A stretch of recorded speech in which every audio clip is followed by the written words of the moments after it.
যদি আপোনাৰ জীৱনত সফলতা প্ৰয়োজন তেতিয়াহ'লে আপোনালোকে দেখুৱাই কৰাতকৈ গোপনভাৱে কৰক। কাৰণ আমাৰ সমাজত আপোনালোকক দেখুৱাই বহুতে ভাল পাব, কিন্তু ভিতৰি বেছি সংখ্যকে বেয়া পাব। গতিকে আপুনি যিটো কৰি আছে সেইটো সদায় গোপনে কৰক, তেতিয়া আপোনাৰ সফলতা বেছি সহজ হ'ব। নমস্কাৰ, আপোনালোক সকলোকে প্ৰফুল্ল অসম ইউটিউব চেনেললৈ স্বাগতম জনাইছোঁ।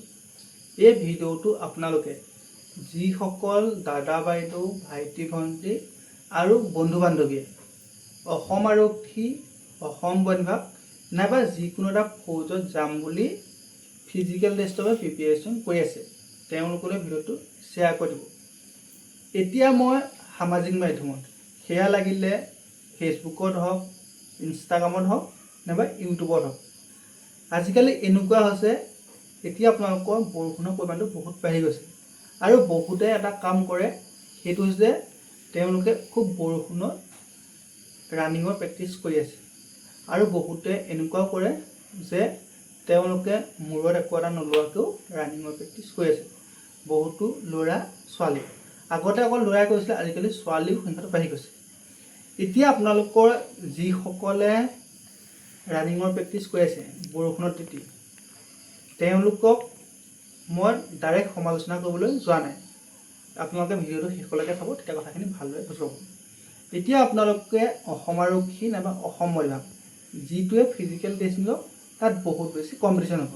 আগতে কম্পিটিশ্যনো কম আছিল, কিন্তু যিমানে দিন পাৰ হৈ গৈছে সিমানে কম্পিটিশ্যন বাঢ়ি গৈছে। এতিয়া আপোনালোকৰ বহুতৰে ক্ষেত্ৰত এনেকুৱা হৈছে, তেওঁলোকে বেলেগক দেখুৱাবলৈ গৈছে আৰু কিছুমানে দেখাক দেখি কৰিছে। এতিয়া আপোনালোকে ৰানিঙৰ প্ৰেক্টিছ হওক, লং জাম্পৰ প্ৰেক্টিছ হওক, চিনাপৰ প্ৰেক্টিছ হওক নাইবা পঢ়াত হওক, সেইটো কাকো দেখুওৱা বস্তু নহয়।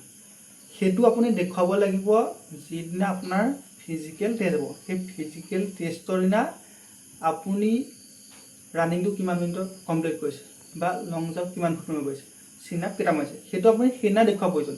এতিয়া আপোনালোকে ফিল্ডত প্ৰেক্টিছ কৰি থকা লগৰকেইটাক বা ভিডিঅ' বনাই ছ'চিয়েল মিডিয়া দি দেখুৱাই 1% আপোনালোকৰ প্ৰফিট নহয়। আপোনালোকৰ লগত থকাকেইটাই সকলোৱে মানে আপোনাৰ যিটো উন্নতি, সেই উন্নতিটো নিবিচাৰে বা ছ'চিয়েল মিডিয়াত আপোনাৰ সৈতে যিসকল জড়িত আছে তেওঁলোকে আপোনালোকৰ উন্নতিটো নিবিচাৰিব পাৰে। গতিকে আপোনালোকে সেইখিনি কৰি বেলেগক দেখুওৱাৰ কোনো প্ৰয়োজন নাই, 1% প্ৰয়োজন নাই। তাৰপিছত বহুতে এনেকুৱা হয়, দেখাক দেখি কৰে। কোনোবা এটাই ফিল্ডত বৰষুণত দৌৰি আছে, সেইটোকে দেখি তাৰ লগত 4-5 গুচি গৈছে। সেই ভুলটো আপুনি কেতিয়াও নকৰিব, কাৰণ তাৰ স্বাস্থ্যটো আৰু আপোনাৰ স্বাস্থ্যটো সমান জুই নহ'বও পাৰে। কোনোবা এটা বৰষুণত তিতিলে বেমাৰ হয় আৰু কোনোবা বেমাৰ নহয়। গতিকে আপুনি বেলেগে কি কৰিছে সেইখিনি অনুসৰণ কৰাৰ কোনো প্ৰয়োজন নাই। এতিয়া আহি গ'ল মেইন যিটো টপিক, সেইটো হৈছে যে বৰষুণত পানীত দৌৰাটো কিমান উপযোগী। মই আপোনালোকৰ স্ক্ৰীণত এটা ভিডিঅ' লগাই দিছোঁ। এই ভিডিঅ'টো মই পাৰ্মিশ্যন লৈ পেলাই লগাইছোঁ। আৰু বহুতো এনেকুৱা ভিডিঅ' আছে, আপোনালোকৰ ঢেৰ ভিডিঅ' আছে, আপোনালোকৰ যিসকলে ছ'চিয়েল মিডিয়াত জড়িত তেওঁলোকে পাই আছে। মানে এনেকুৱা ভিডিঅ' পাইছোঁ, 5জনী নে 6জনী ছোৱালী একেলগে দৌৰি আছে কোনোবা এটা ষ্টেডিয়ামত। তাৰপিছত আহি গ'ল 10-12টামান ল'ৰা ষ্টেডিয়ামত দৌৰি আছে। কাকো কোৱা নাই, মই পইণ্ট আউট কৰি কোৱা নাই, কিন্তু যাতে আপোনালোকৰ বহুতে আকৌ ভুল বুজিব পাৰে। কাকো পইণ্ট আউট কৰি সমালোচনা কৰা নাই। ভিডিঅ'টো মই সেইকাৰণে কাৰো নাম উল্লেখ কৰা নাই। নামকেইটা উল্লেখ কৰিব পাৰোঁ, কিন্তু সেইবাবে নাম উল্লেখ কৰা নাই, কাৰোবাক ডাইৰেক্ট সমালোচনা কৰা নাই। যিসকলে কৰি আছে কিন্তু তেওঁলোকক মই কৈছোঁ। এতিয়া সেই যিকেইটা ল'ৰাই দৌৰি আছিল, মই ভিডিঅ'ত দেখা পাইছোঁ, তাৰে এটা নে দুটা ল'ৰাই দৌৰি থাকোঁতে পৰি গৈছে। তেওঁলোকে এআঁঠুমান পানীত দৌৰিছে। আপোনালোকক সেইখিনি কোৱা 1% প্ৰয়োজন নাই। ইণ্টাৰভিউ দিনা আপোনালোকৰ এআঁঠু পানীত কোনোটো ইণ্টাৰভিউ গ্ৰাউণ্ডত নিদিয়ে।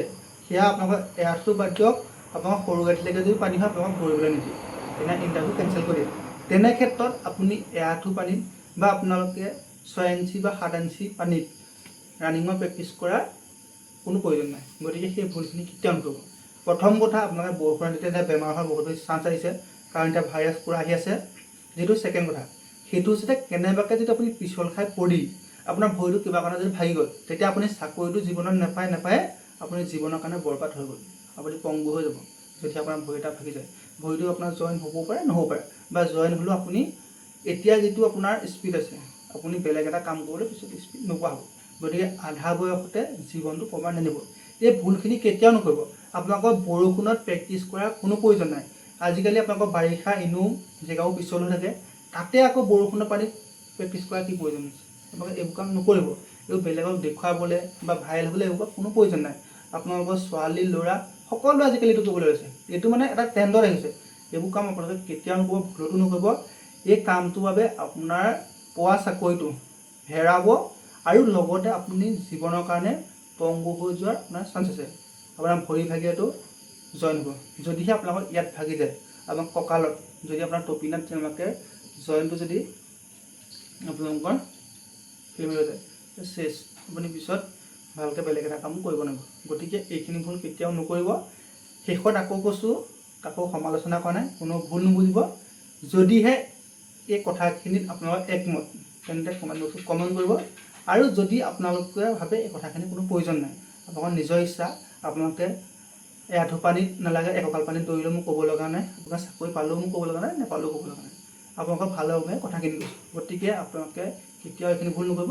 আৰু তাতকৈও এটা মানে ডাঙৰ কথা, সেইটো হৈছে আপোনালোকৰ সৰু গাঁঠিৰ ওপৰত পানীত জোতা পিন্ধি লৈছে। এইবোৰ একদম বহুত ডাঙৰ ভুল কৰি আছে আপোনালোকৰ ভৰি হাত শেষ হৈ যাব, জীৱন বৰবাদ হৈ যাব। গতিকে বয়স আছে এতিয়া, আপোনালোকৰ ভালদৰে প্ৰেক্টিছ কৰক। আপোনালোকে বৰষুণ দিছে প্ৰেক্টিছ নকৰিব, বৰষুণ দিলে ৰাস্তাত প্ৰেক্টিছ কৰক, পকা ৰাস্তাত প্ৰেক্টিছ কৰক, তেতিয়া আপোনালোকৰ কোনো অসুবিধা নাই।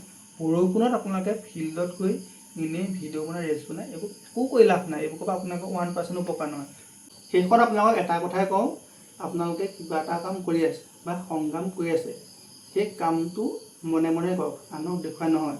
কিয়নো আপোনাৰ ভাল হোৱাটো বা আপোনাৰ ভালটো সমাজৰ 100জনৰ ভিতৰত 90জনে নিবিচাৰে, মাত্ৰ 10জনে বিচাৰে। গতিকে সেইসকলৰ পৰা সাৱধান হ'ব। আৰু যিটো কৰিছে আপোনালোকে মনে মনে কৰি যাওক, সংগ্ৰাম কৰিছে, এদিন নিশ্চয় সফল হ'ব। গতিকে শেষত এটাই কওঁ, আপোনালোকে যিটো কৰিছে সেইটো 100% দিয়ক। আৰু যেতিয়ালৈকে নোৱাৰিব তেতিয়ালৈকে চেষ্টা কৰি থাকক। সকলোৱে সপোনটো পূৰণ হওক। ধন্যবাদ।